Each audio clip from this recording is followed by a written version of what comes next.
Hi everyone. I decided to make a video this week instead of just sending a regular old email. I hope you don't mind. This is what I really look like all the time. It is 70 degrees in Pennsylvania and my hair is frizzed out. Sorry. Anyway, I wanted to talk to you really briefly today a little bit about why I stopped setting, really crazy big goals about my body and my diet. Um, as some of you know, I have struggled with eating issues for most of my life. Probably starting when I was about 10, I went through phases of like binge eating. I restricted a little bit. I've never had a full on diagnosable eating disorder, but I have definitely gone through times when I was not taking care of myself and I was not taking care of my body. And so I was thinking a lot lately about the goals we set for ourselves.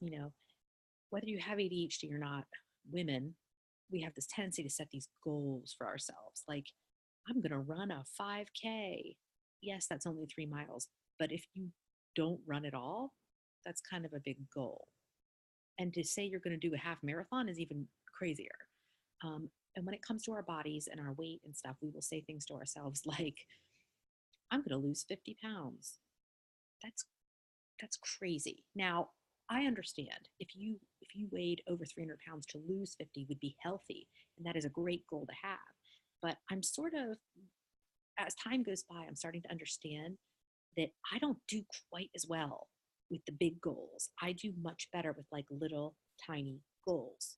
So what I decided, probably around November 2017, I decided that because this eating thing was such an interest for me in the ADHD community with women, that I was going to start making like little tiny changes to my diet.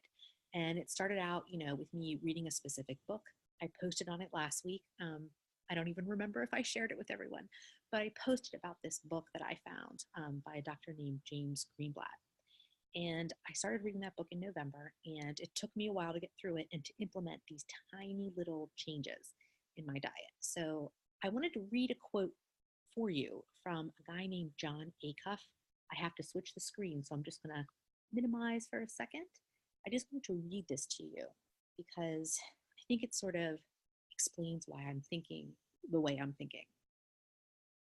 He wrote an article, John Acuff is his name. He wrote an article on goal setting, and it says, we tend to think we need huge goals, go big or go home. It's like the American way. Aim for the moon so that even if you fail, you'll land amongst the stars, which sounds really nice, but it doesn't really work in real life. It doesn't. If your goal is to lose 10 pounds and you only lose 8, you don't get excited. You failed by 2 pounds, and in that moment, a lot of people give up. Recognizing that, we asked the participants in our study to cut their goal in half.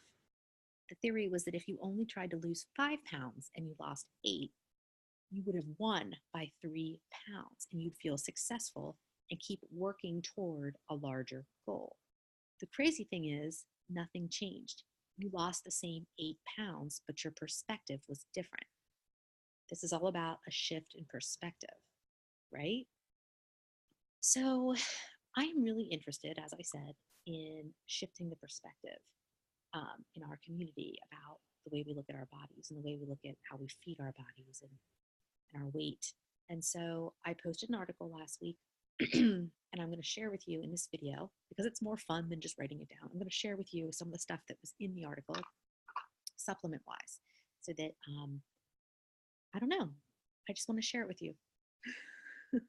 So anyway, I'm going to start with everyday supplements. If you have ADHD medication, always take your ADHD medication and talk to your doctor about supplements and that kind of stuff. This is what I do. In the morning with my breakfast, I have a little fish oil. I do use triple strength fish oil from GNC. You can buy this at GNC or you can buy it at Amazon. It doesn't really matter. I usually buy it from GNC because I also buy protein powder from there. And I get like a decent price on shipping and all that stuff. I love Ebates. Ebates, you get cash back. So fish oil with breakfast. After I take my normal medications, the other stuff I take in the morning around the time I eat breakfast or with my breakfast is a green tea complex. I take a little bit of this, one of these, just one. I take a chromium supplement. This has been around, chromium, chelated chromium has been around for years, and most trainers are familiar with this and nutritionists. I don't know why, I don't know what the mechanism is, but it does reduce your appetite a little bit. I've also been taking a D3 supplement. I forget how I, stumbled upon this one, but I take this Jarrow Formulas D3, and this is Jarrow too, chromium.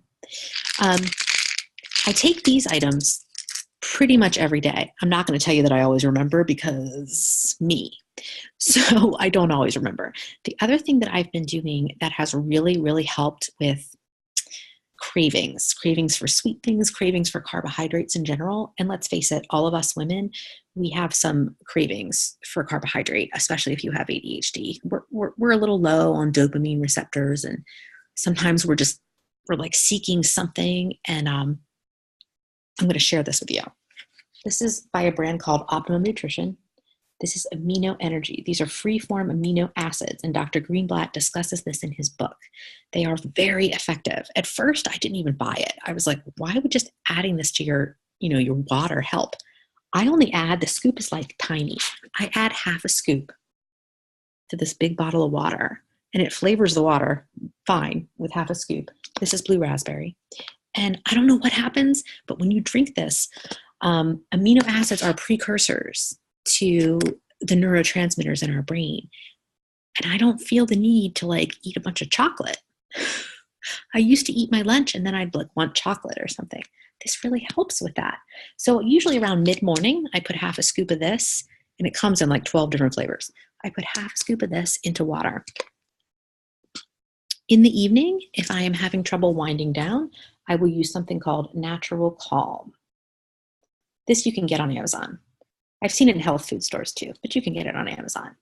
I included all these supplements on the article I posted last week, but I felt like I wanted to talk about it because it's such an important issue, and it's one of those interest areas for me. I would love to talk to more of you about eating and nutrition, and it's one of the things in my private services that I actually do discuss with women a lot. And I'm not a nutritionist. I'm just trying to figure out why this is so hard for us.